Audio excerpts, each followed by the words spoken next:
Hey team, so I've been meaning to do this for a minute. I apologize. We're going to go through my whole full front rack, upper body, shoulder warm-up routine, specifically for days that I have Olympic lifting. When I first started doing this routine though, I will go ahead and say that I did it every day. And I was very, very diligent with it because I was tired of having a poor front rack position. And with that being said, most of the time when people have poor front rack position, it's not it's not even really necessarily that their arms aren't working as much as it is the lats and rhomboids holding back the upper body's ability or the skeletal structure's ability to lift those lats and bring your elbows through the window. Okay, so to start off with, I like doing about 10 to 20 PVC Passovers. I know this seems like a broad range, but it just depends on how cold I feel or stiff or tight. So I'm coming up, notice my elbows are not bending and I'm taking the PVC pipe behind my back and forth, nice and gentle. If you're doing this to get the pipe over your head, that's obviously not wide enough. You need to widen your grip up and be able to pass thoroughly. Now, after usually about 10 to 12 repetitions, you'll notice that your shoulders are starting to limber up a little bit if you take your time and do it nice and easy. And then what I like to do from there is slowly start walking my fingers in on the PVC pipe so that I'm having a greater demand of range of motion from the shoulder as I'm moving through various planes here. Okay. Next step. We're going to open up our brachial plexus a little bit.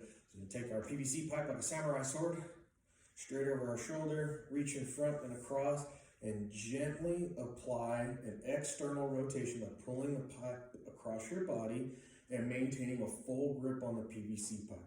Notice I'm not like arching my back or trying to lean over or anything like that to compensate. I'm just staying nice and relaxed, and slowly I can pull and elevate.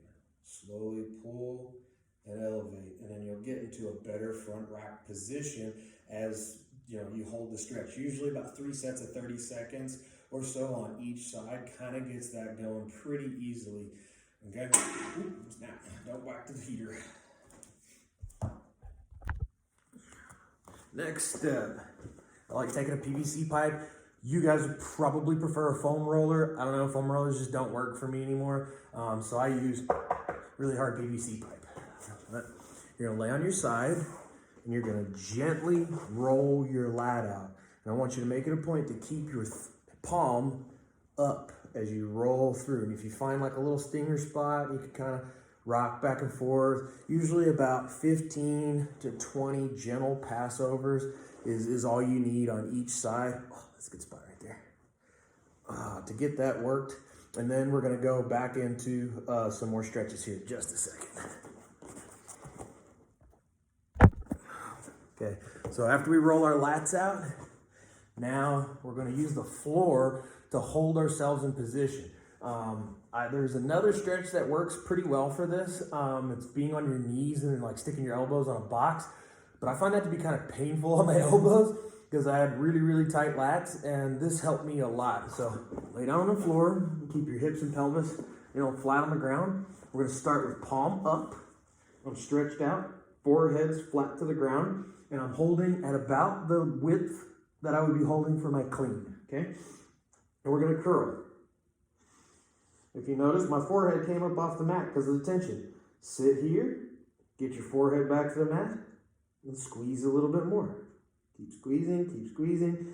Once you get into a squeeze, not passive, but active squeezing position, I want you to tuck your rib cage down and arch your upper back. It'll pull more tension into those rhomboids and help loosen those lats up.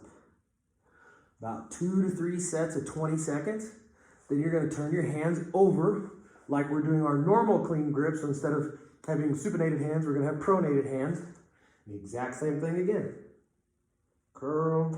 My forehead came up off the ground, so I'm going to sit here, relax, so I can get my forehead back down. Then we'll add some more squeeze on, contract my abs, and arch that upper back to get a better pull on those lats and rhomboids. Again, 2 to 3 sets of 15, 20, maybe even 30 seconds, depending upon how tight you are. Okay, Okay, so next is some bandage stretches. I think I already have these on my channel, but wanted to make sure you guys got them anyway. So we've done all of our PVC work for the most part. Now I'm going to loop my hand through a band, get some tension on it. I'm not going to be able to get as much tension on it because of the pain of the video, or the view of the video here. But you're going to take a knee, leaving your arms stretched. So I would want way more tension than this. We're going to look down and slowly bring our chest towards the floor like we're looking through this window. And then when you get in here, it's going to be tight. I want you to gently elevate and relax your lat. Let that band just pull you nice and gently. I mean, it's going to be a little tense for you guys. This is your first, half a dozen times or so doing this. It's probably going to be uncomfortable, but you'll get the hang of it. And kind of rock into it, loosen that lat up. About 30 seconds on each arm. And from there, we're going to do a hitchhiker stretch. So my thumb externally rotates. My hip on the same side is away from my arm. And I'm gently easing into this stretch to open up this brachial plexus, chest plexus area. Again, about 30 seconds. And from here, you're going to set your arm behind you, nice and easy, almost like you're getting handcuffs put on. My top arm's going to come over top so that I can apply some pressure to the band using my elbow. Reason being, I want it pulling out, not up. That's going to be painful on the shoulder. And from here, we're going to look up and away. You should feel good stretching your neck, your scalenes, your sternocleidomastoid, all that stuff in your neck and around your shoulder, not shoulder blade, your clavicle. And again, about 30 seconds on each one of those on each side. From there, I'll scoot my band over. Move my camera just a inch. From there, we're going to do 4 to 5 eccentric supinated grip chin-ups. All right, you're going to get your grip, pull yourself up over the bar, and in 3 to 5 seconds, lower yourself down and just kind of relax here in the bottom for a second, and pull yourself back up. 3 to 5 seconds down, nice and relaxed. See, my lats are already opening up. This feels great. And relax. Again, about 4 to 5 reps on that. Nothing too terribly crazy. Okay, friends, so that kind of sums up the front rack warm-up that I like to do. It's helped me tremendously be able to get my elbows through the windows easier when I'm doing my cleans. It's helped with my snatches, but mostly with my cleans and my front squat. Has seen a lot of good benefit from this setup. And I know it's kind of tedious and it takes some time, but anything worth doing if you take your body seriously as a machine, as a tool, something for you to use and hopefully get the most benefit out of for the rest of your life, then by all means, you should be taking the time to make sure that it's functioning properly. All right, guys, do me a favor, hit the like, subscribe, and share button there at the bottom of the screen, and check you out later.